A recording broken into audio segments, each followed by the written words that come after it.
So friends, హైదరాబాద్లో investment చేయాలనుకునే వాళ్ళకు ఇప్పుడు సమస్య వచ్చేసి హైడ్రా అని వచ్చింది. ఈ హైడ్రా అనేది ఏంటంటే ఇల్లీగల్ కన్స్ట్రక్షన్ ఎవరైతే చేస్తారో, అంటే చెరువులు, నాలాలు, కుంటాలు, తర్వాత అయితే గవర్నమెంట్ ప్లేస్ పార్కులు, అక్కడ ఇల్లీగల్గా కన్స్ట్రక్షన్ చేసిన వాళ్ళని ఈ హైడ్రా అనేది కూలగొడుతుంది. సో ఎవరైతే హెచ్ఎండిఏ కానీ, డిటిసిపి కానీ, జిహెచ్ఎంసి పరిధిలో ఉండి ఎల్ఆర్ఎస్ కట్టినటువంటి ఆథరైజ్డ్ ప్లాట్స్కి వాళ్ళు డిమాలిష్ చేయట్లేదు. ఇది ఒకటి క్లారిఫికేషన్. సో మీరు హైదరాబాద్లో ఇన్వెస్ట్ చేయాలంటే మీకు చూసుకోవాల్సినటువంటి మెయిన్ ఇంపార్టెంట్ థింగ్స్ ఏంటంటే, ఎక్కడైతే సరే మీరు ప్లాట్ కొనాలి అనుకుంటున్నారు అనుకో, ఫస్ట్ మీరు చూసుకోవాల్సింది ఏంటంటే ఆ ప్లాట్ ఓపెన్ ప్లాట్ అనుకో, ఓపెన్ ల్యాండ్.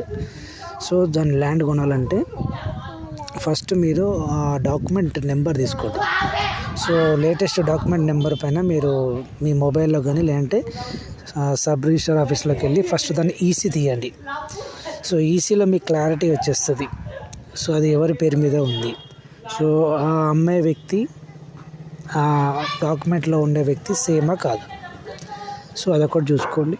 నెక్స్ట్ థింగ్ ఏంటంటే, అదే సబ్ రిజిస్టర్ ఆఫీస్లో ఈ పర్టికులర్ ప్లాట్ పైన ఏమైనా కేసెస్ కానీ ఏమన్నా ఉన్నాయా, ఇష్యూస్, ఆబ్జెక్షన్స్ ఉన్నాయా, అది ఒకటి తెలుసుకోవాలి.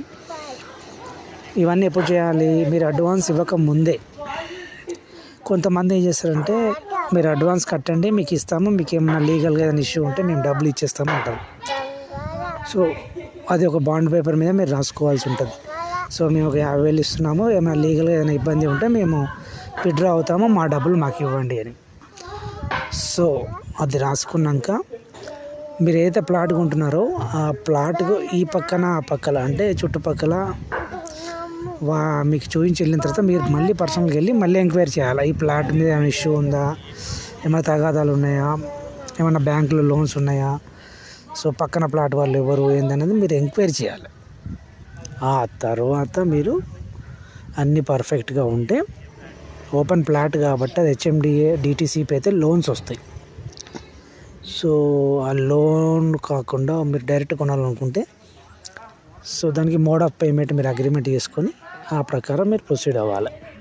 సో ఇది ఒకటి బేసిక్ థింగ్స్, ఇవి తెలుసుకోవాలి.